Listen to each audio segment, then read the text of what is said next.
Yo no creo que el reggaetón sea tan especial para que no mute. Es decir, No, si han claro, mutado claro. los Beatles, que arrancaron Sí. con Help en el 62 y terminaron con Lucy Sky of Lucy in the Diamonds, Sky.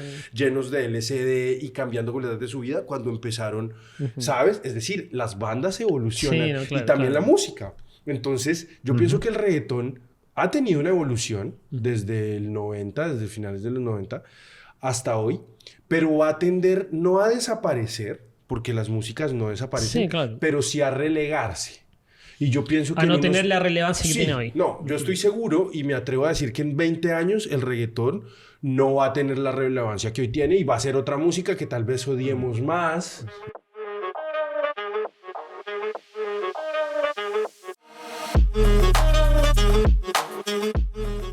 Hola amigos de la Última Canción Podcast, estamos acá nuevamente reunidos para brindarles otro episodio.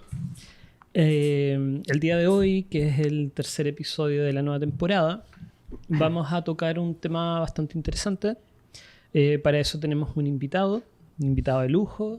Le damos la bienvenida, Diego, productor general de la Mar Record, ubicado en Bogotá, Colombia, ¿verdad? En Colombia, sí, sí, sí. ¿Cómo estás, Diego? ¿Cómo te ha ido? Bien, muchas gracias. ¿Qué tal, Diego? Gracias por la invitación. No, a ti. Un gusto, un gusto. Gracias por venir. Bueno, y como siempre, con nuestro amigo Beto, que nos va a contar algunas anécdotas de su vida. Ustedes saben que siempre él tiene cosas nuevas, aventuras. Bueno, Mi vida- la verdad para nosotros siempre es un misterio la vida de Beto, así que él suelta con cuentagotas sus anécdotas. Ok, no ok. lo vamos a presionar, él querrá contar lo que quieran, pero bueno. Del perreo, tantito perreo. El perreo, ¿vienes del perreo, Beto? Voy a empezar. ¿No? Pero ahorita el importante es nuestro compa. Diego. Sí, Diego, Gracias. mucho gusto. Bueno, entre algunas cosas que vamos a contar, salió el último disco de Bad Bunny. Me imagino que todos lo han escuchado. Poquito. ¿Tú cómo te ha ido en el disco de Bad Bunny? Mira, escuché un poco el antaño, el del año pasado. Un verano sin ti. Un verano sin ti. Un beñaño sin ti. Y pues sí, una superproducción. Y siento que ese fue un auge para él. Fue como su pináculo, su Se máximo. puede decir, y ahorita hay sentimientos encontrados. No soy muy fan de Bad Bunny, pero no sé, ya es como que otros ritmos que no creo yo que no los había tocado. Y tú siendo un reggaetonero de corazón. Sí, claro, yo Te ofendió. me ofendió mucho. Lo sentí muy alejado de mí. Y pues no quiero decir que me haya perdido, pero Ya. lamentablemente Bad Bunny, si estás ahí, échale más ganas. No, es algo muy diferente a lo que venía haciendo. Y su disco nos expresa eso, como que él quiere hacer algo más, que no sea reggaetón, quiero pensar. Bueno, Claro. vamos a hablar sobre eso más profundamente más adelante. Pero vamos a ver con nuestro invitado, Diego. Cuéntanos de tu sello, cuéntanos de tus quehaceres en Bogotá. Bueno, básicamente el Mar Records es un sello que se dedica a transmitir música de artistas que están buscando de una manera u otra ser escuchados y tener un circuito, tener una vitrina o un lugar donde puedan difundir su música. Claro. Entonces a nivel, obviamente hoy de redes que es tan importante, los podcasts, este tipo de herramientas, los videoclips, pero estamos tendiendo a ver que hoy todo es contenido. Entonces ya casi un videoclip no tiene el mismo impacto que puede tener un podcast, que puede tener unas pequeñas historias, y es entender eso. El Mar Records lleva desde el 2011. Si bien estamos ubicados en Bogotá y en Palomino, en la costa caribe colombiana, nosotros nacimos en Buenos Aires. El sello nace en Buenos Aires, en Argentina, en el 2011. Yo estuve adelantando mis estudios por 5 años allá en la Escuela de Música de Buenos Aires. Entonces nace con un grupo de amigos del Mar Records en 2011 como una idea de empezar a generar nueva música. Y 4 años después, cuando nos dimos cuenta que teníamos contenido, pero que no había cómo difundirlo, entonces nació el Mar Record Radio. Perfecto. Y entonces ahí como el Mar Record Radio 2014 mucho de esto, mucho del podcast, pero no estaba tan popular como hoy. Entonces me acuerdo que hacíamos una radio streaming también. Teníamos diferentes programas, muchos de los que hoy están en la radio argentina, radio web y radio FM argentina. Hubo uno que se llama La Pura Verdad, que hoy sigue en Radio La Bici FM en Buenos Aires, y otro que se llama Deep Motion Field, con el colega Sebastián Cash, que vive en Argentina, es un DJ importante, y continuó con el programa, porque era una idea donde el sello decía, queremos transmitir la música que tenemos, pero todo el que quiera hacer programas. Entonces empezó a unir una comunidad importante, donde intercambiábamos música, intercambiábamos contenido, pero también intercambiábamos pautas publicitarias para la pizzería del barrio, para el señor de los remises, como del Uber, y era buenísimo, porque era una forma también de obtener recursos, y explorar y ayudar a tus semejantes que están alrededor, ¿no? Y ayudar a los semejantes, de darnos a conocer también. En Buenos Aires hay una escena en vivo muy interesante, entonces era una mixtura del vivo con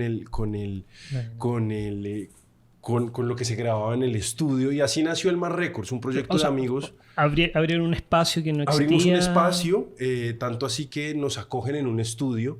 Alfredo, un amigo importante en Buenos Aires, tenía su estudio, Espacio APA, y entonces en Espacio APA él ve que estábamos haciendo la radio desde la casa. En mi casa en Palermo, en Buenos Aires, iban todos y hacíamos la radio, y él dijo, le gustó mucho el proyecto, y empezamos a hacer sesiones en vivo. Bueno. Y entonces nos dijo, usemos el estudio para las sesiones en vivo, y después nos ofreció una oficina donde nació la radio, la organizamos, la pintamos, gracias a Alfredo que no nos cobró, nos dijo, acá está la oficina. Y con él empezamos. Ahí nace el sello en 2011, en 2014 la radio, y a eso de 2015, cuando ya la radio está avanzada, nace Tirando Cable. Que ahí los invito a todos para que lo busquen en YouTube, las sesiones El Mar Records, Tirando Cable. Perfecto. Entonces son sesiones en vivo, en diferentes estudios, en Buenos Aires, en Bogotá, en otras ciudades de Colombia, grabando bandas en vivo, haciendo sesiones en vivo. Entonces ha sido toda una evolución hasta que ya en 2022 empezamos a firmar artistas ya como sello.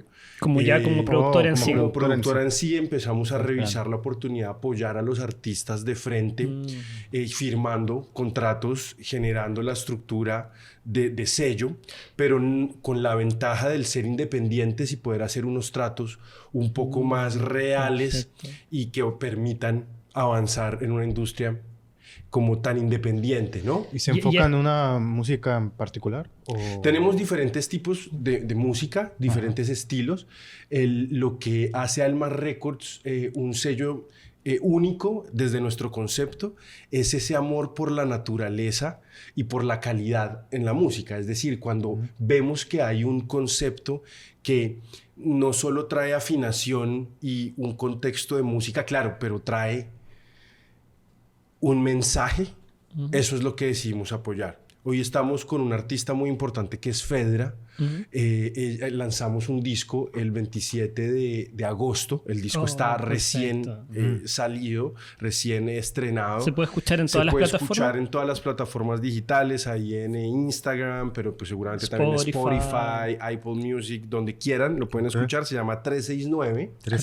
Atención ahí, Fedra. Fedra 369. Sí, Fedra, ahí la invitación, te voy a enfocar para que hagas la invitación. Fedra 369 por el sello La Mar Record. El Mar Record, sí. El Mar Record, vayan, escúchenlo, ahí va a estar. Son 9 canciones. Fue un álbum que se grabó en todo el 2022 y parte del 2023 se produjo con un montón de productores importantes, Juan Sin Cabeza, Los Mackenzie, Fedra, Lola, que estuvo muy pendiente de su proyecto, dirigió la producción. Entonces es importante cuando ves un artista que no solo está metido en el tema del arte, sino en la producción. Y como en el concepto completo. Que sabe lo que quiere. Entonces tú escuchas ese álbum, es un álbum particular y es un álbum que tiene algo sensacional y es que cada canción es distinta. Perfecto. Entonces tenemos trap, todo es rap, ella es una MC, hace toda la lírica social y una lírica muy profunda, espiritual, puntual, una crítica, es muy interesante,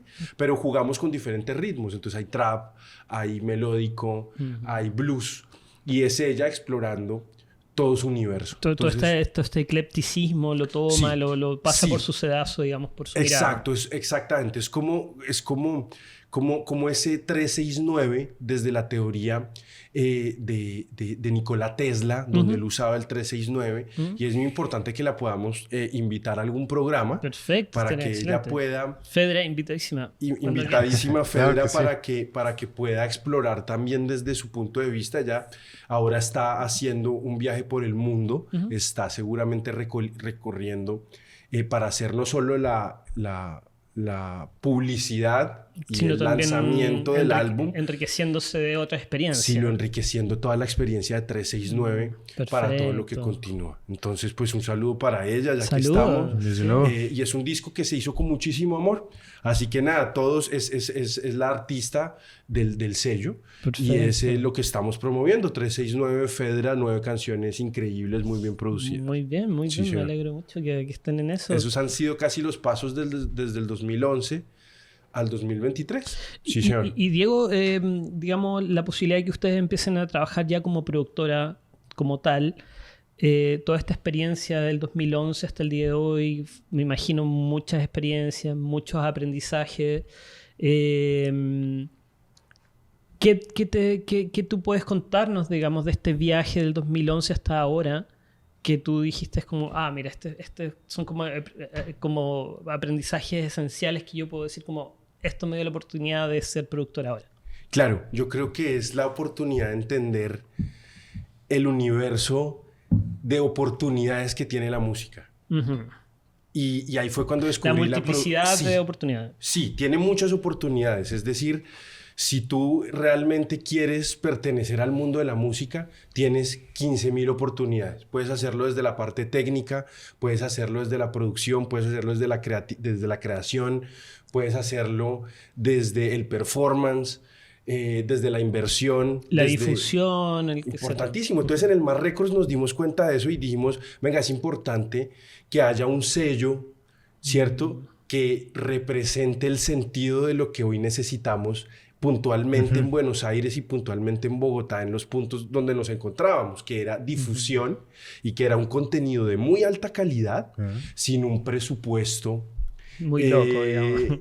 que permitiera una viralización, porque hoy sabemos y hoy ya es casi que ya es misterio revelado la facilidad dentro de la estructura de presupuesto para hacer un contenido viral, ¿sí? Claro, como que las tecnologías son más baratas, todo está Sí, más al alcance de la es mano. más fácil, tú puedes hacer un plan de medios, un plan de difusión, pero en ese entonces no, entonces nos unió... Claro, eso yo me preguntaba un poco porque me imagino que el motor que estaba ahí era el entusiasmo por la música, Sí. de parte de las personas involucradas. Esa necesidad de querer vivir de la música, pero de no ver una sola salida para vivir de ella. Claro. Entonces eso genera una desesperación bonita, es un estrés. Buscar estrategia, digamos. Claro, porque te obliga a buscar soluciones. Claro. Entonces dices, ven, yo sí quiero e intento por acá, intento por otro lado, y no veo opciones claras de una monetización mensual que me permita vivir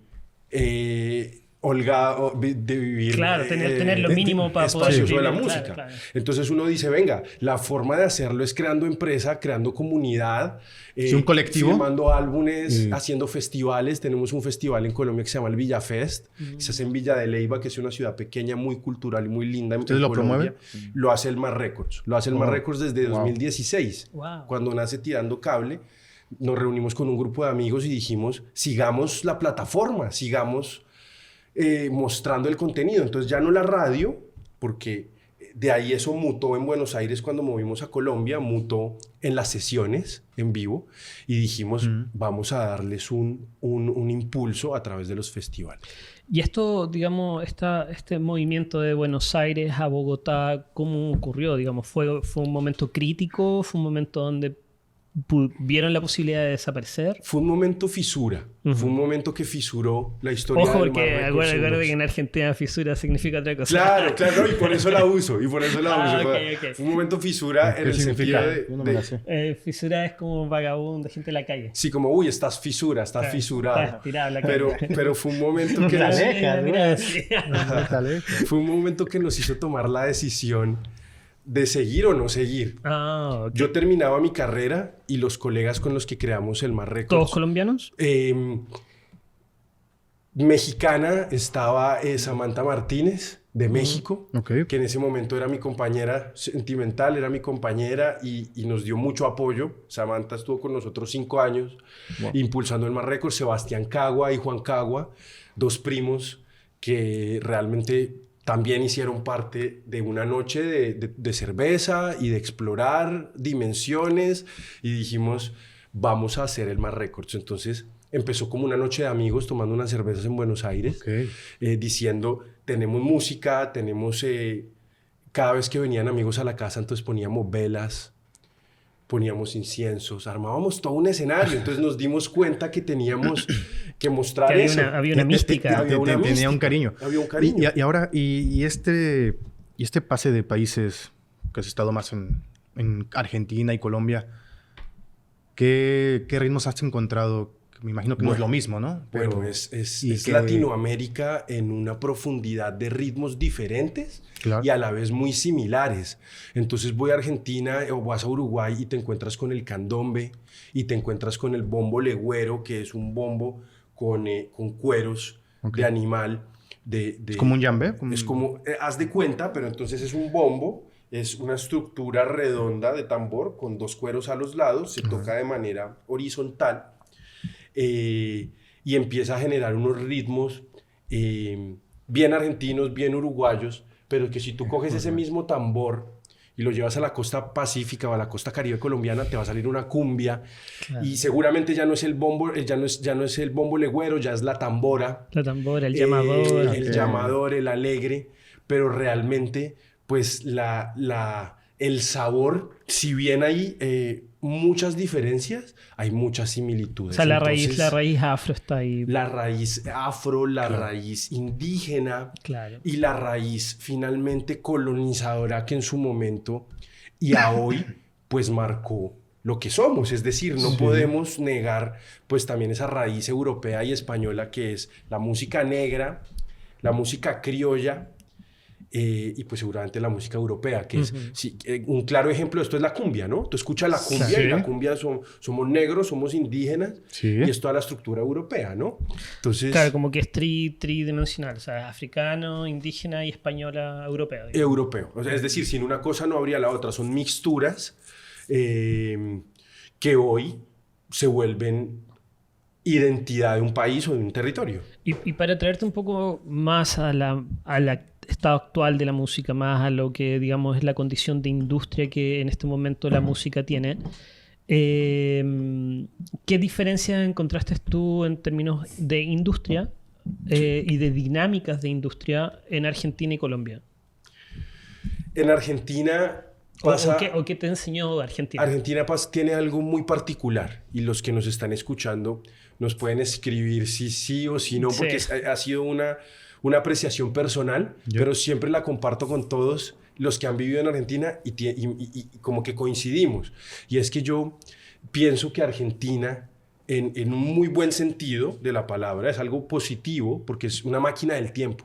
Entonces yo voy a Argentina y me siento 10 años atrás, me siento 20 años atrás. Entonces cuando yo estaba en 2011, para mí era vivir en los 90s. Y entonces cuando yo aprendí producción musical en Argentina, que era el 2010 y que era el superavance, yo aprendí en grabadores de cinta, aprendí en dispositivos ADAT, TEDIF. Como los rudimentos básicos que son importantes, digamos. Básico, que me costó mucho hacer ese cambio. La diferencia entre Colombia y Argentina es que podríamos decir que Argentina tira un poco más para Europa y Colombia tira un poco más hacia los Estados Unidos, si de potencia se habla. Claro. Entonces en Colombia hay una estructura muy americana y hoy tú vas y ves un productor musical en Colombia y tiene su computadora. Muy digital. Muy digital. Muy digital, casi no invierte en equipos físicos, tiene 2, 3 buenos equipos porque le gustan, pero todo su oro está en su computadora, está en sus plugins, está en toda su estructura, una buena interfaz y el tipo vuela. Tú vas a Buenos Aires y encuentras eso también, más pero análogo. encuentras un montón de equipos, De la cosas consola de 60 análogas, canales. cosas análogas más que... Eso es hermoso. Y que también tiene que ver con el sonido que brinda Argentina al mundo, eso ¿no? es poesía. Lo Claro, que pasa es que hoy es mucho más caro. Sí. Y hoy tener un estudio de hardware, pues lo hace mucho más caro, mucho más difícil, y además ya no lo hace tan práctico cuando tienes marcas, la misma marca Sí, de aparte hardware. te lo tienes que mover. Tienes que No, te lo moverte ofrecen y- en plugin. Entonces la misma marca te dice, cómpralo en X dólares o cómpralo 10 veces menos y tenlo en tu computadora. Sí, Entonces, tú lo traes. la diferencia entre Argentina y Colombia es que si bien en Argentina también pasa, y vemos ejemplos, ustedes están hablando de Bad Bunny, entonces vale la pena hablar de Bizarrap, por ejemplo, Claro. que ha sido una figura que se internacionalizó. Bizarrap seguramente tienes, y ustedes lo han Sí, visto, tiene claro, su claro, estudio en sí, un sí. apartamentito. Es súper transparente Tiene con una el tema. computadorcita y ya, y una Una Universal botonera, Audio, etcétera, y chao. claro. Y el tipo seguramente masteriza en otro lado, mezcla en otro lado, pero el 90% está ahí en Está su ahí, estudio. En Argentina yo aprendí de otra manera.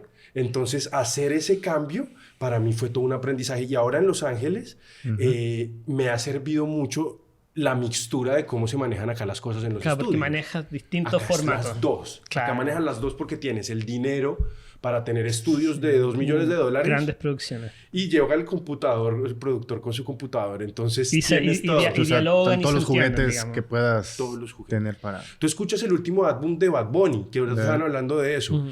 Y seguramente ahí puede haber mucha crítica desde si lo comparamos entre álbumes. Y seguramente yo no conozco mucho, no puedo meterme En en el la detalle, diferencia de los digamos. dos, porque no escuché el último álbum. Escuché Mónaco, escuché un par de canciones, pues no escuché. Mónaco me pareció increíble. O sea, yo escuché Mónaco y entonces lo hablábamos ahora detrás, era una forma de él mostrar lo que estaba haciendo antes en sus otras canciones y en esta demostrar su realidad. Entonces me voy en un avión y hago no sé qué en el avión y ando Que haga con 200 mujeres en un diario de yate. vida, Su bitácora. Es su bitácora. Claro. Y me parece que es una bitácora tan real Sí. de algo que él no estaba viviendo y ahora está viviendo, que yo creo que por eso también generó algo de éxito. Sí, Porque tú sí, lo sí, escuchas y no es tan... Hay otras canciones que ya son un poco más suntuosas y que es más marketing, pero en esta es tan crudo Sí. que logra explicar Que cosas. hasta incluso genera molestia. Genera molestia. Ahora yo te voy a decir una cosa. Tú escuchas técnicamente ese álbum y es un álbum muy bien producido. Impecable. Es un Ah, no, álbum sí, que es- tiene unos plugins y unos procesos muy exclusivos, muy costosos y difíciles de encontrar para las voces. Sí, ya sí empiezas a escuchar y te das cuenta Claro. del poder de la industria en un disco de esos. Y, ¿Sabes? y Lo hablando tiene ahí todo. nuevamente de industria, o sea, he sabido, digamos, hay un reclamo general en relación a que, claro, o sea, tú estás, por ejemplo, hablando desde un lugar de la producción, estás hablando de un lugar desde la creación musical, que es una dimensión, digamos, de toda esta industria que es la música. Pero la dimensión, por ejemplo, en la cual nosotros, por ejemplo, como podcast nos queremos posesionar es desde un medio que habla de música. Y si bien hay cada vez más podcasts que hablan de música y cada vez, digamos, estas dinámicas se están dando más seguido y más abiertamente, igualmente hay pocos medios que hablen de música de una manera más crítica o de una manera más aguda. Generalmente son más bien complacientes o más bien publicitarios. Lo que hace también que la música no circule de la mejor manera. O sea, como que finalmente se generan estos clusters, estos como atascos de artistas donde todo el mundo va a escuchar a este artista, digamos. En este caso, podríamos poner a Bad Bunny como un ejemplo muy vistoso. Característico, sí. Característico, claro. Pero se olvidan, no sé, o sea, por ejemplo, para poner una cifra, se suben 100.000 canciones diarias en Spotify, canciones nuevas, muchas de ellas son de la inteligencia artificial, pero la manera de llegar a otros artistas que no son los que están, digamos, auspiciados por el sello, que no están, digamos, financiados como en términos publicitarios, es más difícil. Nosotros en ese caso queríamos y aspiramos a cumplir ese rol de poder como indicar artistas que no están tan, digamos, puestos en la palestra, porque eso Pues sí, Sí, que no las encuentras Claro. tan fácil con el clic. Exactamente. Claro. Pero, digamos, eso también revela otra dimensión, que es un poco la precariedad de la industria musical en algún aspecto. O sea, por un lado hay mucho dinero, pero por otro lado no hay tanto. Para toda una porción de creadores, artistas.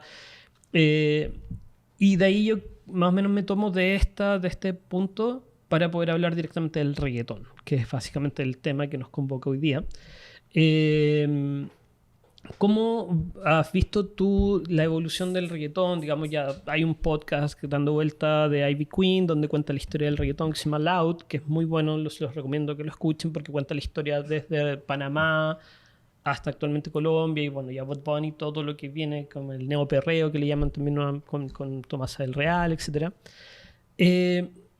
¿Cómo has visto tú que el reggaetón ha afectado a la industria de la música y ha generado, digamos, dinámicas nuevas y formas de hacer que la industria gire hacia un lado que no vamos a decir si es bueno o es malo, pero es distinto?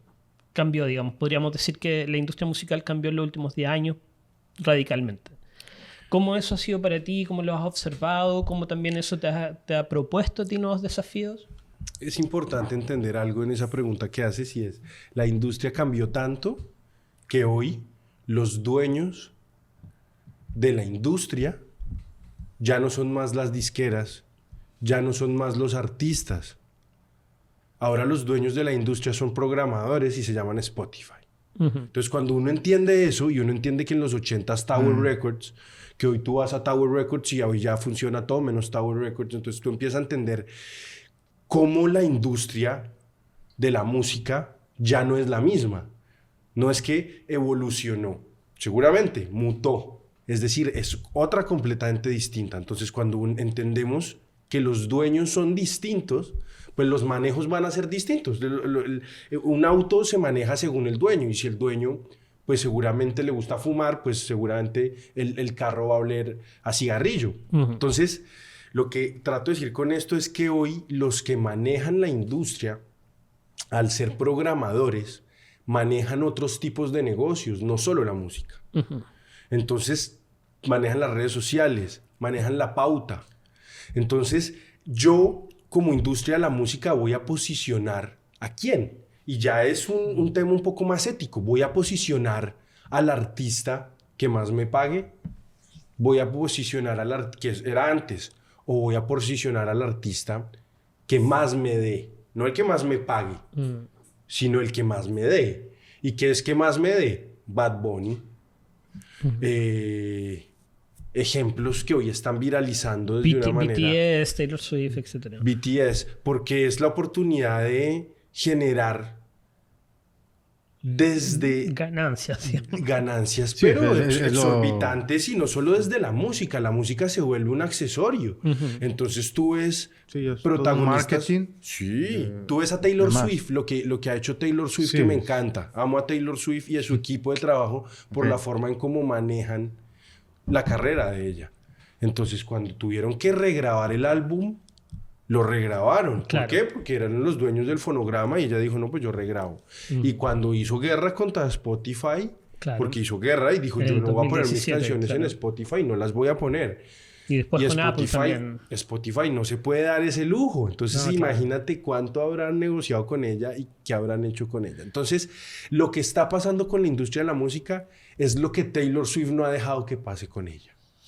Y es un manejo y una manipulación a los acomodos de algunos intereses. No puedo decir cuáles son justamente los intereses ahora, pero no son los mismos que antes. Igual hay un punto ahí, que tiene que ver con que, se entiende, digamos, que las nuevas dinámicas de la música ahora son los mediadores, los dueños, ¿no? En este caso, Spotify es probablemente el mayor jugador, ya el que está entrando, digamos. Sí.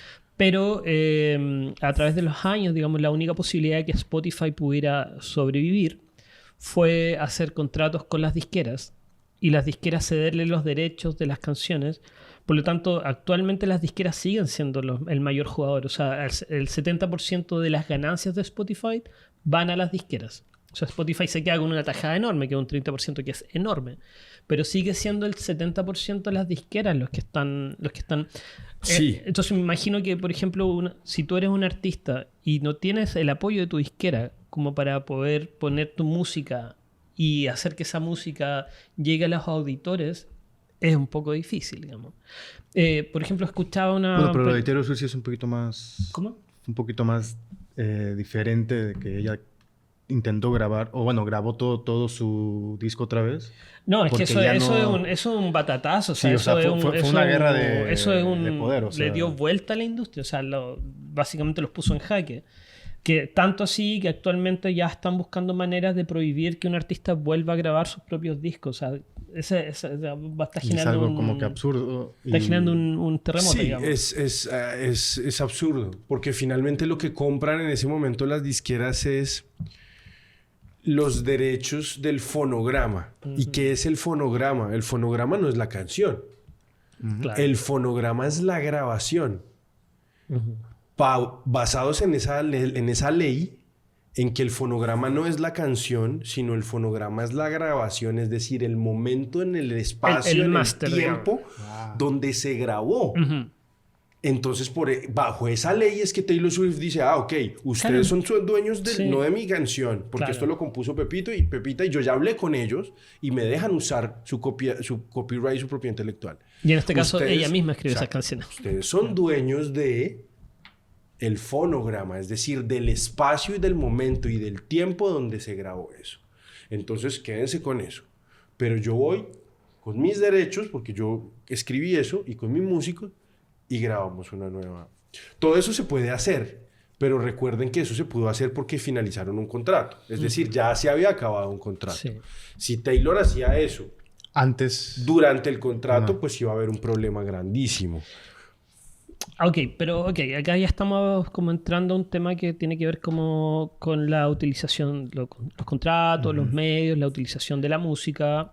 Pero me gustaría enfocarme un poco más en relación al reggaetón como movimiento, como fenómeno. Porque, claro, ahora es fácil decir Bad Bunny. Bad Bunny se transforma en un lugar común, sabemos quién es, o J Balvin, por ejemplo, que son músicos que vienen, digamos, de lo que se le llamó un poco como una terminología paraguas, como música urbana, pero básicamente vienen del reggaetón. La raíz ahí es el reggaetón. Un poco me gustaría conversar sobre cómo has visto tú que el reggaetón se metió en las grandes ligas, porque finalmente en este momento el reggaetón debe ser uno de los géneros musicales que más mueve a la industria musical, que más genera dinero, que más genera movimiento en las redes sociales, que más genera digamos streaming. ¿Cómo lo vistes tú desde cuando empezaste a visualizar este fenómeno del reggaetón? ¿Qué elementos tú sientes que empezaron a funcionar para que el reggaetón llegara a ser lo que es al día de hoy como parte de la industria? Yo pienso que tiene dos ingredientes esa pregunta que tú haces. La respuesta. Dos ingredientes que hicieron que el reggaetón hoy sea una identidad en el marketing y como autoridad. Que el reggaetón es muy escuchado en todo el mundo. Y es los límites que se rompieron a la hora de sexualizar a la mujer y sexualizar al hombre, que se viene hablando desde hace mucho tiempo, pero que se permitió con el reggaetón. Y hoy tú miras 10, 12 años después de la época del reggaetón y hoy se permite mucho que antes no se permitía en el reggaetón. Pero es curioso, ¿no? Porque es como que igual esta suerte de liberación sexual, de esta cosa como de hacer como algo censurado y medio prohibido, finalmente es una sexualidad súper conservadora, súper machista, pero se le tiñó con esta idea de rebeldía. Y eso fue lo que vendió, eso es muy curioso. Alguien lo permitió. ¿Quién lo permitió? La juventud. La juventud. Los señores, las señoras. Todo el que hoy está... Pero tuvo que ver con que los mismos señoras y señores empezaron a decir... señores ahorita, porque hace 20 años. Claro. No, pero me refiero a que en su momento fue gente que dijo... Uy, qué escandaloso lo que están diciendo. Y como que tiraron un manto como de que esto era prohibido. Y obviamente lo prohibido vende. Pero cuando tú lo miras y lo escuchas finalmente... Es una sexualidad súper conservadora... súper como heteronormalizada, que se vendió como rebelde. Pero finalmente fue como que dio la vuelta en 360, o sea, quedó en el mismo lugar. Sí, nosotros ahora con Yara, el lunático, artista también de Lua Records, estamos haciendo un reggaetón. Se llama Booty. Y es un reggaetón que toca desde la estructura de entender esas dos cosas que te decía. Primero, la sexualización, pero no la sexualización que se viene dando en todas las canciones y en todos Desde los el rock géneros and desde roll, hace digamos. muchísimos Sí. años. La permisividad en la sexualidad. Hoy está muy bien visto. Saca esa perra a pasear y son canciones de... Estoy citando canciones. ¿sí? J Balvin, claro. Que si hace... No, esto es El Fate. Maluma, Esto claro, es Fate sí. de hace 12 meses. Entonces, si uno empieza a revisar que si Bad Bunny puede salir diciendo hoy me siento bien puta, entonces ya no lo ven como una ofensa, sino ya lo ven es como algo inclusivo. Que Bad Bunny diga me siento puta. Ah, no, Bad Bunny está siendo inclusivo porque claro. se está hablando como si él fuera una mujer. Entonces, es un inclusivo. Entonces, empezamos a mirar ese cambio en las mentalidades, que está bueno ver que hoy cualquiera se pueda percibir como lo que quiera, pero hay que tener mucho cuidado a la hora de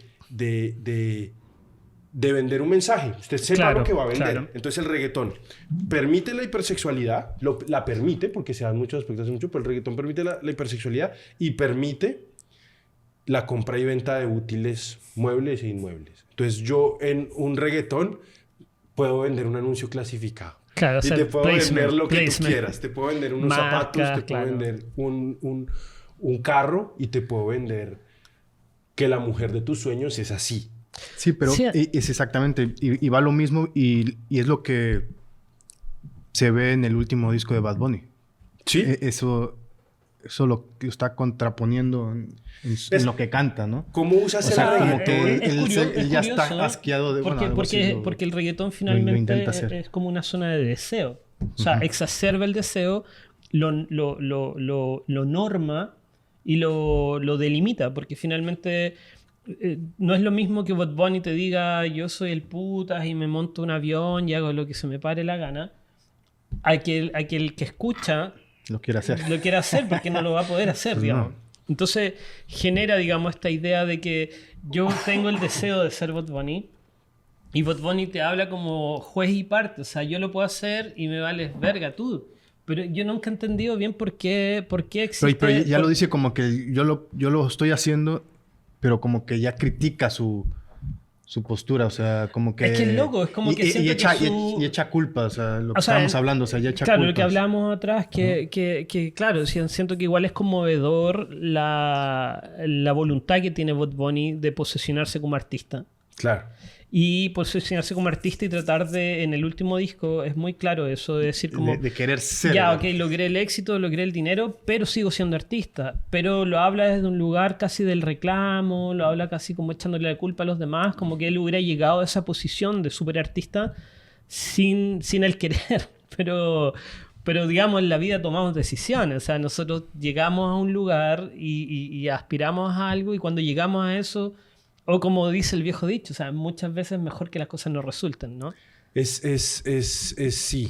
Es como que muchas veces cuando algo ya sucede, es como entender en el caso de Bad Bunny, que es lo que ustedes están hablando, la diferencia de los dos álbums. Y yo lo que puedo decir es que en uno hay realidad y en el otro hay ficción. Y realmente Ese no punto es... es interesante, súper interesante. Y Claro. es en el que trata de vender realidad, está vendiendo ficción. Y en el que trata de vender ficción, termina vendiendo realidad. Entonces, el primer álbum donde él trata de vender una realidad es el álbum más ficticio de todos. Digo el primero refiriéndome al Verano Sin Ti, al del año pasado. Claro, Sí. claro. Ese álbum es el Es más una ficticio. es una fantasía. Es una fantasía porque no tiene dinero, porque no importa si no hay dinero, mami, pero yo te quiero. Claro. Pero no me importa nada, solo me importas No, y tú. el tour Es mismo, ficticio. el tour mismo es Es una ficticio. isla, el tipo está así Sí. como El tipo chido. está en una isla y el tipo está en todas las canciones. Si tú no me escribes, entonces yo no te escribo. Tú me gustas. Y ataca al punto desde una manera mucho más realista. Hoy entendemos que fue completamente ficticia y superficial, pero él quería vender realismo. Y ahora, donde tiene que vender la ficción, donde tiene que vender la película, Y lo hace porque es el álbum que nos presenta. Claro. Estamos viendo un Bad Bunny real, que ahí es donde tú dices que se queja. Y es más existencialista. Que ahí es donde tú dices Sí, que es más existencial. Y entonces, sí quieren que muestres la realidad, la muestro, pero entonces te habla de las azafatas. O sea, te simbra. Sí, te dice que mis enemigos se mueran y que se estrellen. Y entonces, claro, ahí tú empiezas a pensar que si hay un deseo del artista en generar un impacto. Claro, en generar un impacto. Entonces, ese para mí es mi gran conclusión. El primer álbum intentó vender una realidad y le fue muy bien. Y en el segundo intentó vender ficción y está vendiendo lo que realmente le está pasando. Es súper interesante eso que tú cuentas porque de alguna manera hemos visto que lo que ha pasado en los últimos 10 años más o menos, o tal vez un poco más, pero yo creo que se ha agudizado en los últimos años, es que finalmente los artistas ya se están vendiendo como una saga, ¿no? Venden su historia y estamos como accediendo como a los diarios de vida de estos artistas. Sí. O sea, Taylor Swift es un ejemplo, pero claro de eso, ¿no? Sí. Su última película. Pero, ¿no? Claro, y todo, o sea, todo su concepto es en torno a una vida, digamos, novela. Fisurada por la fama, fisurada por las tensiones que existen al alcanzar el éxito, la deshumanización de alguna manera de estos personajes que ya pasan a ser semidioses. Lo vemos en el caso sobre todo de Beyoncé, yo creo que es como el caso más así espectacular de una semidios. Sí, y pasan a ser ya movimientos políticos, que es también donde ya entran. Y eso es lo curioso, o sea, ¿a qué están apuntando? O sea, porque la recepción de las audiencias sobre el reggaetón no es solamente una recepción desde el mercado, no es solamente una recepción que recepcionamos el reggaetón como un producto de mercado que nos venden y que lo utilizamos a nuestro gusto y lo consumimos a nuestro gusto, sino que también generó un impacto que yo creo que explica un poco el éxito del reggaetón, que tiene que ver con que ese impacto generó algo en los cuerpos, ¿no? Generó algo en las maneras de ser de las personas y sobre todo de las clases sociales más desposeídas, que encontraron en el reggaetón una suerte de liberación sobre sus maneras de poder gozar. Y ese gozo que ya estaba, digamos, en Latinoamérica, estaba en Colombia, estaba en Chile, en Perú, y en otros géneros puedes encontrar. Pero en otros géneros, pero como que el reggaetón, digamos, uniformó un poco eso en toda Latinoamérica.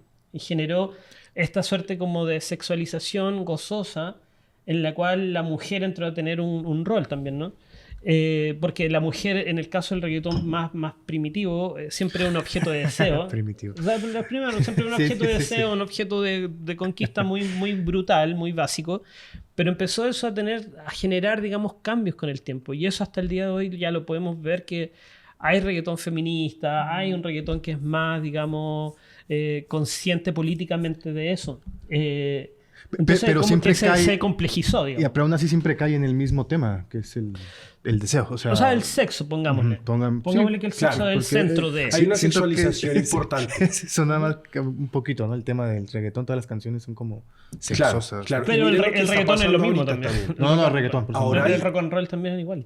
Claro, sí. Pero ¿qué pasa cuando rompes la sexualización desde una manera de permisividad? Entonces ya empieza la mujer a hacer reggaetón.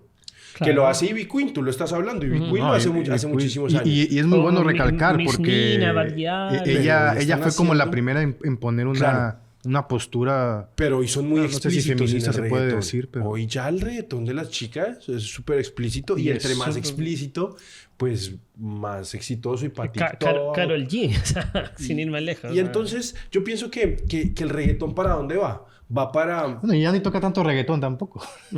Sí, va para una extinción. Si sigue así... Va a cambiar, dices tú. Claro. Ya muta. Sí. Y es decir, no tendría por qué no. Yo no creo que el reggaetón sea tan especial para que no mute. Es decir, han mutado los Beatles, que arrancaron con Help en el 62 y terminaron con Lucy Sky of Diamonds, llenos de LSD y cambiando completamente su vida cuando empezaron, ¿sabes? Es decir, las bandas evolucionan y también la música.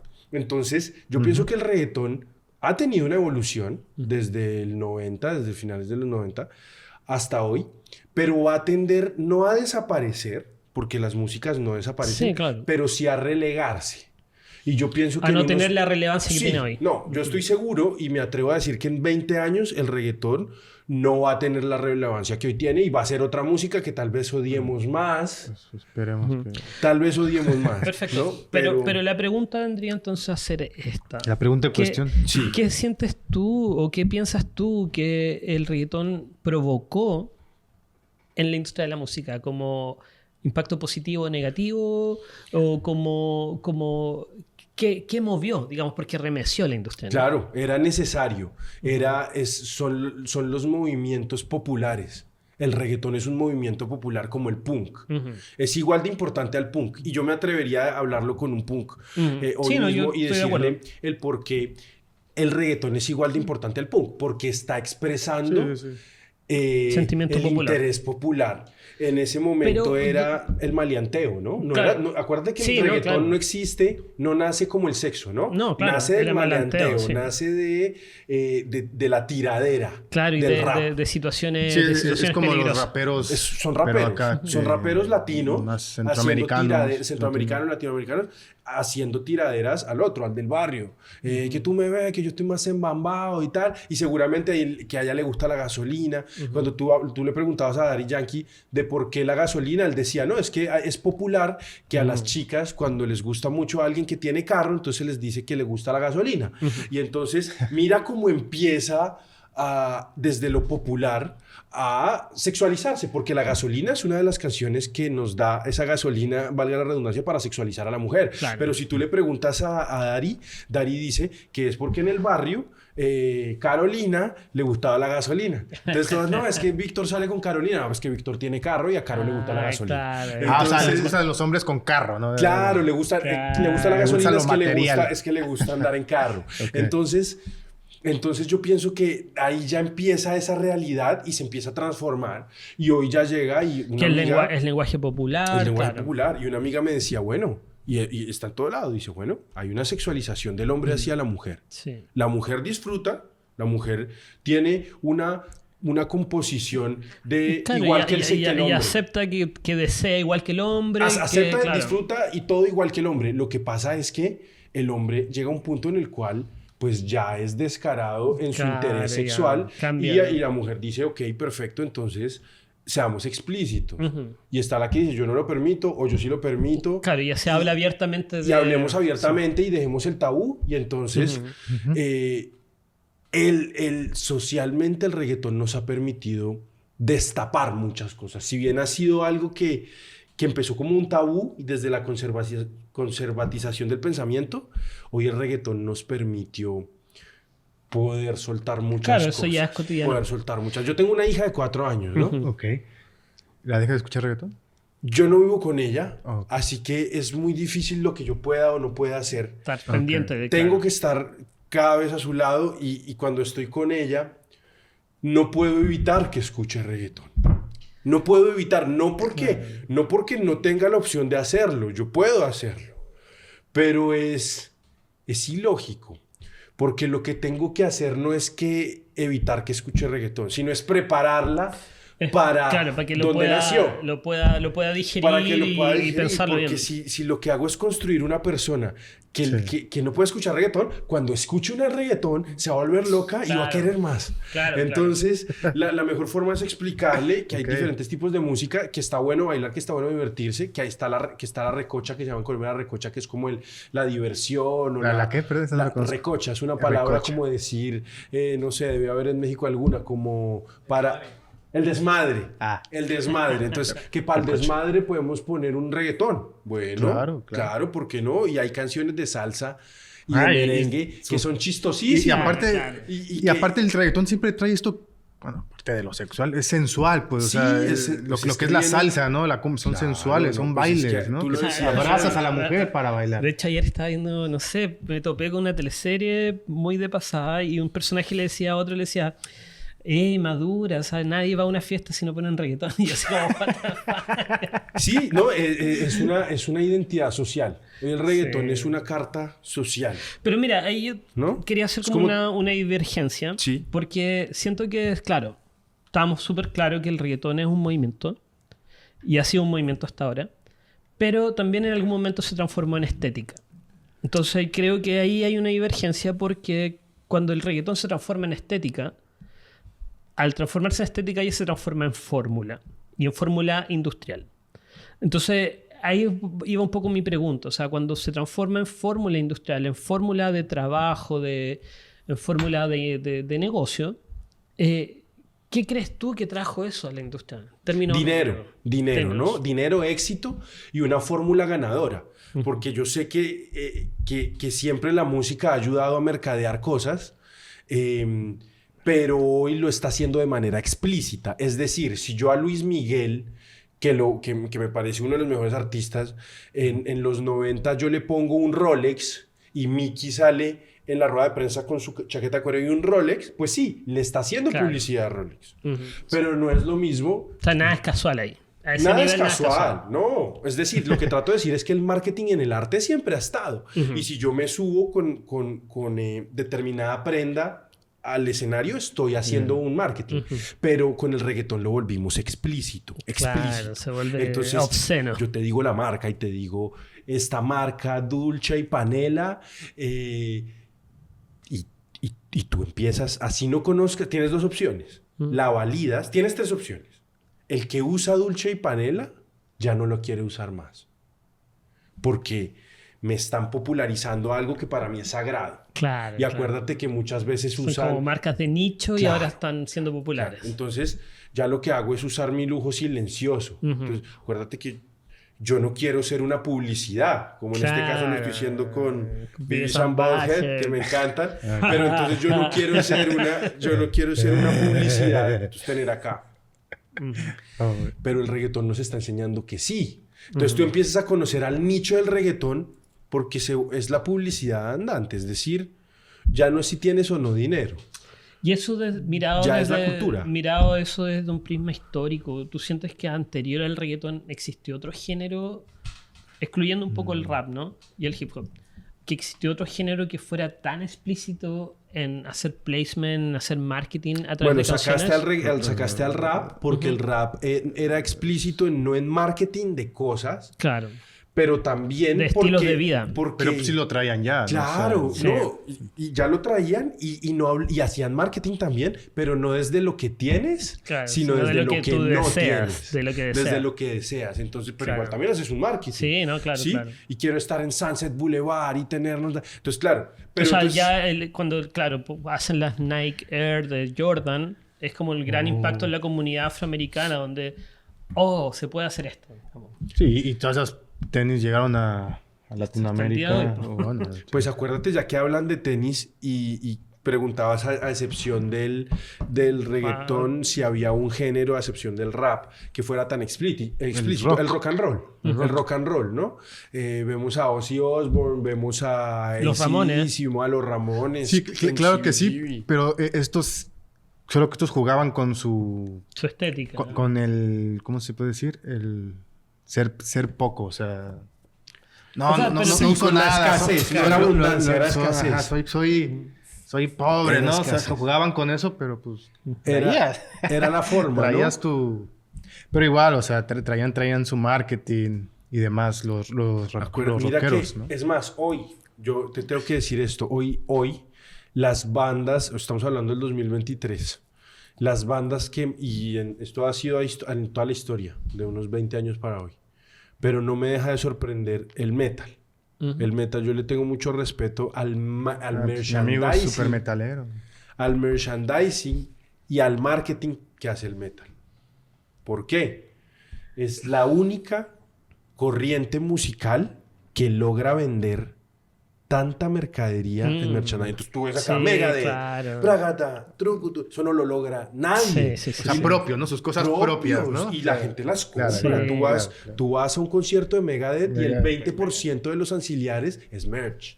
No, y es loquísimo porque yo recuerdo Sí. haber ido a fiestas de reggaetón y ver gente con poleras de Iron Maiden. Sí. El rockero se volvió reggaetonero. No, era loco porque en ese momento, para nosotros que veníamos como de esta onda más rockera, nos picaba la idea de preguntarle, oye, ¿qué disco te gusta? Pero después nos dimos cuenta que era tan absurdo preguntar eso. Pero mira que nos estamos dando cuenta que el metal se volvió, no explícito, pero sí se volvió un pop. mecanismo pop Sí. de merchandising. Si yo no escucho metal, te voy a poner este ejemplo. Yo no escucho metal, no conozco de bandas, llegué a Los Ángeles y necesito comprar ropa, porque llegué con esta camiseta y quiero cambiarme. Si me compro una camiseta de una banda de metal y me voy para una disco, me va a ir bien. ¿Sabes? Me voy a ver bien, me voy a ver... Así yo no sepa de metal. Es decir, el merchandising del metal se volvió un accesorio de lujo. Ponte una buena chaqueta de cuero, unas Dr. Martens y una camisa de AC y chao. Claro. Entonces, el metal tiene eso que tiene el reggaetón desde el merchandising. ¿No? ¿Y tú qué podrías decirle, por ejemplo, a una persona que viene de una estructura, sobre todo noventera, donde, no sé, estuvo el grunge, estuvo todo, digamos, esta estructura Nirvana, musical, donde había una esperanza de que la música iba a tener significado, que la música era un vehículo de liberación mental, de liberación política, de qué sé yo, de que iba a generar cambios en el mundo? Y que se, digamos, se aferró a esta idea que también venía un poco de la romantización de la música de los 60, y que de pronto aparece este otro mundo que le da como un carpetazo histórico, cambia todo, y el reggaetón se transforma en la música de sus hijos o de sus sobrinos. Sí, es una evolución. Y ellos no lo aceptan, digamos, porque yo tengo amigos así, que es como, no, es que el reggaetón es lo peor. O sea, no se está hace un rato leyendo declaraciones de que gente que opinaba sobre el reggaetón. Pablo Milanés, por ejemplo, el músico cubano, que a mí me gusta, que sé yo, diciendo que es lo peor el reggaetón, lo que le puede haber pasado al mundo. ¿Qué podrías decirle tú a esta gente que es más reaccionaria frente al tema? Cuando Milanés, que lo respeto muchísimo, sacó sus primeras canciones, había seguramente alguien que lo tildó de revolucionario, que lo tildó de fomentar unas letras que iban a confundir los sentimientos de las mujeres y de los hombres, y que estaba delirando a través de la música. Y así ha pasado. Entonces, desde ese punto he dicho que el reggaetón va a desaparecer y que se va a relegar, porque es que ha pasado con todo. Es decir, normal, digamos. A Ray Charles lo llamaban satánico a Ray Charles porque agarró el gospel y le cambiaba la letra. Entonces ya en vez de oh my Jesus, oh my darling, y entonces usted es un satánico porque como va a decir oh my darling. Desacralizó sí, pero lo que hizo fue algo hermoso. Entonces el reggaetón realmente llegó para aportar diversificación cultural, llegó para enriquecer ritmos ancestrales de antes, el dembow, que viene de República Dominicana, pero pues también el choque, pero también... el chupacabra. Chupacabra, es decir, todas las... Claro, los modismos, los diferentes modismos. Entonces yo sí pienso que es muy importante entender que el reggaetón no es tan importante, pero tampoco lo podemos subestimar. Es una música. No, y se ha vuelto pop, ¿no? Es el pop de hoy. Es el pop. Es el pop de hoy. Es el pop de hoy. Y finalmente, como para ir cerrando, desde lo local, ¿qué sientes tú que ha empujado el reggaetón en la industria colombiana de la música? Mira, el reggaetón en la industria colombiana de la música, en mi opinión, la ha empujado Medellín. Medellín. Y seguramente en Colombia me podrán refutar, pero estoy seguro que estamos todos en lo cierto, porque Medellín lo que hizo con el reggaetón fue encontrar una oportunidad. Colombia siempre escuchó reggaetón. Colombia fue un país donde el reggaetón llegó desde Nicky Jam. Por eso es que cuando Nicky Jam llega a Colombia, lo reciben también. Y él mismo lo dice, porque la gente coreaba sus canciones cuando hacía con Yankee. Las conocían, es decir, claro. En Colombia siempre ha habido una estructura de reggaetón. Yo me acuerdo de Don Omar y siempre hemos tenido una estructura grande. O sea, como que para contar un poco históricamente el boom del reggaetón, yo creo que ocurrió por ahí por el año 2001-2002, que fue como el momento donde el reggaetón explotó a nivel regional latinoamericano. Sí. Después tuvo como una suerte de apagón. A Colombia llegó inmediatamente. Claro. Y ahí entonces empieza a pagar.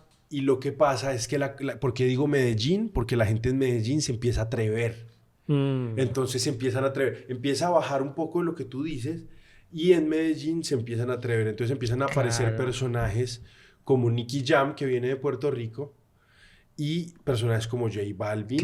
Entonces Nicky Jam empieza a ser el segundo de Balvin, abrirle conciertos, abrir cosas, y eso genera... Empieza a generar una escena. Balvin tiene mucho que ver. Sí, Balvin sí, tiene sí. muchísimo Y lo curioso que ver. que Balvin era rockero antes de... Sí. Era metalero, creo, algo así. Siempre ha estado en la música. Balvin siempre ha estado en la música. José siempre ha estado. Yo no tengo la oportunidad de conocerlo, pero sí sé que él siempre ha estado muy metido en toda la estructura. Fate, por ejemplo, que hoy ha sido de los productores más importantes, que les escribía canciones a Nicky Jam, a todos estos. Y solo como para dar un paréntesis, no toda la música de reggaetón habla del sexo, ¿eh? No, porque no. Porque me acuerdo, Tego Calderón. Es que Tego es otra cosa, yo creo que lo... Pero igual, bueno... No, Tego, si lo metemos al reggaetón... Tego es el rey. No habla mucho de... Es que Tego yo creo que está considerado por la mayoría, ¿no? Como el mejor sus letras son otras cosas. Digamos, porque es que Tego no habla de lo sexual porque Tego no lo da por hecho. Claro. Tego conquista. Entonces tú escuchas una canción de Tego y es sexy, más no sexual. Claro. Métele sazón, que lo demás lo pone Calderón. O sea, más poético, ¿se puede decir? ¿Qué es lo demás? ¿Más poético? No, Tego es Berkeley. Tego es músico de Berkeley. Sí, Tego es un y yo creo que aparte Tego, bueno. Aparte que Tego tiene más pegada yo en mi opinión creo que él tiene más pegada la tradición salsera, como que él se ve como alguien que quiere levantar al público, que quiere hacerlos bailar y no para asociarse como del G, del man. Y el maleanteo un poco también que traía Tego, que Tego es muy respetado, y Tego siempre fue, no fue una persona que logró algún éxito desde la nada, sino que ha estado, por lo que he escuchado, ha estado desde chico trabajando, bartender y conociendo gente. Entonces es muy real, digamos. Fue algo que llegó muy real. Sí. Fue algo que llegó muy real. No es algo que se haya hecho. Las clases trabajadoras como que se lograron identificar muy bien con eso. Sí. Y bueno, tal vez lo último, estamos bien de tiempo. Ya. Un poquito, ¿cómo piensas tú que el reggaetón empujó a otros géneros? Ya no tanto de la música urbana, no tan parecidos como el reggaetón. ¿Sientes tú que ha tenido un impacto positivo o negativo en que otros géneros se desarrollen también? Pues mira que esa pregunta está bien bonita porque me hace pensar, y no quiero dejártela de responder, pero te voy a responder primero una que no me preguntaste, y es, ¿he sentido que el reggaetón ha impulsado más a artistas que a géneros?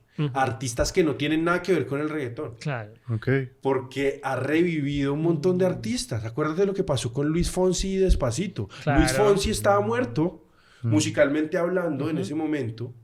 Y con Despacito revivió. Y pudo no solo sacar un reggaetón, sino volver a sacar los temas de Fonsi. Y volver a sonar a Fonsi. Entonces empezó a sonar a reggaetón. Fonsi empezó a sonar a reggaetón. Pero después salía la guitarrita. Entonces lo revivió. Y por eso digo que me gustó tu programa. ¿A qué géneros revivió? Pues a los géneros de todos estos artistas. A los que les dio aire. Porque entonces Chayanne, Ricky Martin, Thalía, Shakira, claro, cuando empieza a hacer cosas con Maluma y ahora con Karol G. Bueno, Shakira hace de todo, ¿no? Y Shakira siempre ha estado muy bien posicionada, pero es eso mismo, es algo parecido a lo de Taylor Swift. No es solo Shakira, su equipo. Miremos el equipo que tiene la mujer, ¿no? Donde ella contaba hace poco que cuando iba a sacar el tema, todo esto de lo de la tusa y eso, su equipo le dijo, no lo hagas, porque seguramente nos va a ir muy bien en números, pero te vas a exponer. Y me encanta porque en un podcast ella dice, bueno, que yo soy una loba herida y lo voy a hacer. Entonces, ¿qué quiere decir ahí Shakira? Dice... Toma decisiones también independientes. Y está tomando decisiones irracionales, porque eso somos los seres humanos. Cuando digo irracionales es, no me importa, pero tengo que sacarlo de alguna manera. Claro, entonces se va en contra, digamos, de lo que le dice su equipo, pero sus entrañas le están diciendo otra cosa. Entonces el reggaetón ha revivido a muchísimos artistas. Y tendrá que ver con que el reggaetón de alguna manera es un género como en términos de discurso, más que de música, como en términos de discurso es un género súper individualista, ¿no? ¿Cómo lo quieres ver? Como individualista en el sentido de que hablo de yo, de lo que yo quiero, desde donde yo me posesiono, ¿no? Sí. Es decir, es como el rap. El rap tiene eso, Tenía y es pensado que lo hablamos en primera persona, Es ¿no? que, por ejemplo, hicimos un episodio sobre Eazy-E y Dr. Dre. Ah, buenísimo. Y en ese momento, o sea, lo que nosotros intentamos hablar en ese momento es que ese momento fue bien definitorio porque definió la industria del rap entre este rap más comunitario, más que hablaba como de los problemas de la comunidad y de lo que me afectaba a la comunidad y los problemas que la comunidad encontraba, versus este rap donde yo ya hablo desde mi poder, desde donde yo ya me posesiono como industria. Y ahí creo que hay un cambio, o sea, como que ahí hay un split, por así decirlo, una separación. En el caso del reggaetón, creo que nace como género desde la individualidad más pura, o sea, como que no tengo, digamos, no me interesa la comunidad, me interesa yo triunfar. Y eso, digamos, es curioso, ¿no? Porque, o sea, lo vinculo con lo que tú me cuentas o lo que tú me respondes en relación a que, claro, el reggaetón tal vez no ha levantado otros géneros, pero sí levantó otros artistas. Y con eso levantó los géneros de sus artistas. Claro. Pero sí lo que tú dices, es decir, hay una frase muy importante y es que siempre se quiere ver mejor al otro, pero no mejor que uno, ¿no? Y hay una frase muy fuerte. Y entonces cuando dicen, el único que te quiere ver mejor es tu mamá. Es tu viejo, ¿no? Y eso es más profundo. Sí. Y va a que siempre, como seres humanos, la lucha es buscar el equilibrio. Y si uno busca el equilibrio, es porque claramente no viene en el kit.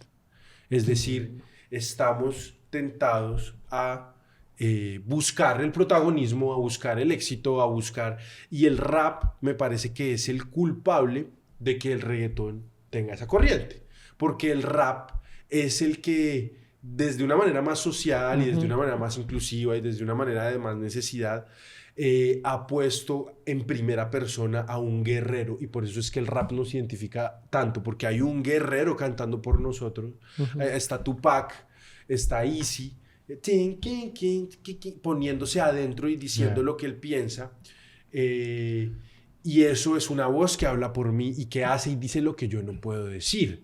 Entonces, si eso lo tergiversamos del rap y ahora al reggaetón, entonces ya no es alguien defendiéndome, sino es alguien haciendo lo que yo no quiero hacer, pero no desde la defensa, sino desde el lujo y desde lo obsceno y desde qué culo tan rico que tienes, no se puede pronunciar, pero desde ese tipo de frases, y es alguien frenteando por mí, es alguien cantando lo que yo no soy capaz de cantar. Y cuando yo estoy en la disco, miro a una chica y sí se lo digo, y sí se lo canto, y sí le hago lip sync, pero no soy capaz de decirlo. Claro. Entonces yo pienso que no está mal. Lo que trato de decir es que no está mal que haya ese autoritarismo en el rap o en el reggaetón. Claro, o sea, pero depende de cómo se use, ¿no? Claro, o sea, más que verlo desde si está bien o mal, igual es como también transparentar el hecho de que ahí también hay decisiones políticas de cómo confrontas la música. Total, las decisiones políticas en el reggaetón están desde... ¿Existen? En algún... todo el tiempo. Y casi es como siempre... tú confrontas el discurso, básicamente. Sí, claro. Pues eso le ha pasado, digamos, a René de Calle 13 le pasó mucho eso, porque cuando le tocó elegir entre ser rapero y reggaetonero, pues el tipo se quedó en el reggaetón, pero no ha dejado de ser rapero. Sí, siempre su intención es esa. Y su intención y esa tensión existe. Y si tú escuchas el intro del nuevo álbum de Bad Bunny, es una copia de una canción de René de Calle 13. Claro. Es la copia de la canción de René de Calle 13. ¿Y te pareció curioso que de una u otra manera Bad Bunny frontea a los artistas colombianos? Mira, me gustó más Mónaco que la primera. Claro. Porque en Mónaco el tipo es más real de su realidad, de lo que hablamos. Sí. Y en cambio en la primera se está victimizando. Que es como un intro. Sí, claro. Se victimiza y qué pobrecito. Y no le creo.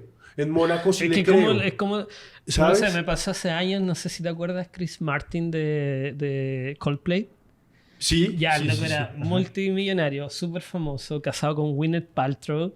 Todo. O sea, todo, lo tenía todo. Y la primera canción, el loco dice, ¿alguna vez te has sentido tan solo y triste y abandonado como yo? Y es como, ¿de qué me estás hablando, loco? Estás enamorado. Hay unas realidades y Claro. eso ya Da raya. rabia, ¿no? Como que Exacto, sí, es cuando ya no... No le Lo que crees. tú dices, es lo Sí. ficticio que No tú le quieres crees. hacerlo real, Exacto, es ficticio. Exacto, exacto. Por eso a mí Mónaco me gustó, ¿sabes? A mí Mónaco Sí, me sí, gustó. Mónico. A mí me gusta harto John Mico. Siento que John Mico es muy interesante. Sí, yo iba en una mañana con alguien muy especial, íbamos aquí en Los Ángeles en su auto, y me dijo, ya salió el nuevo álbum de Bad Bunny.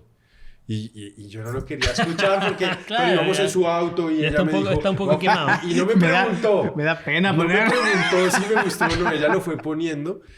Y entonces ahí la primera canción la escuchamos y yo la miré como... Deprimente. ¿Qué es esa cosa? No le creo. Y ella me miró, yo tampoco le creo. Ahora Yo después también me pasamos miró. a Mónaco y me encantó. Pero entonces es eso.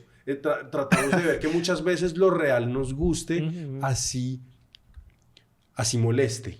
Pero es real. Sí. En cambio, lo lindo, así sea lindo, victimiza. Y yo a Bad Bunny no le creo. Le creí más a René. Y yo recuerdo que estaba con Sergio Arias de Malalma. Malalma, que es una banda colombiana que les mando un saludo muy importante en Colombia. Y estaba con Sergio y estábamos escuchando la canción en ese momento que salió de Calle 13, con el bate y que la profesora, cabeza, ya, sí. hombros, daga, daga, daga. Y él fue muy crítico y él dijo, no le creo. Y a mí me encantó. Y yo, miren el nuevo tema. Y él, no me gusta este tema porque no le creo a Residente. Claro. Y si él no le cree a Residente, yo le creo menos a Bad Bunny. En esa primera, hay que ser muy inteligentes también Sí. con el manejo de... Porque Y no, pues, y también yo el- creo que atreverse a innovar, creo que de repente... O sea, en mi opinión creo, y esta va a ser la única crítica que voy a hacer sobre el disco de Bad Bunny, lo escuché completo. Siento que Bad Bunny llegó a un límite creativo y a un límite discursivo sobre todo, en el cual se agotó a sí mismo. Creo que ya se agotó a sí mismo. Es un tipo súper talentoso, no hay duda al respecto. Inteligentísimo. Súper inteligente para poder manejarse en estas aguas tan terribles que es la industria musical. Y ser así de exitoso, así que yo básicamente en mi opinión vale verga, pero Sí.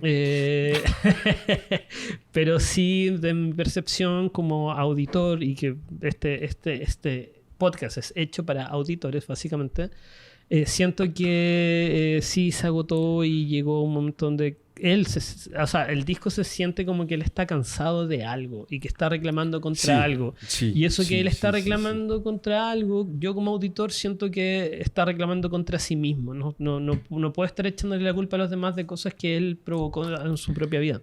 Sí, Eso que es seguramente también hacen parte de su éxito, pero Sí. es como el que es llegar de una manera que yo no quería llegar, pero llegué.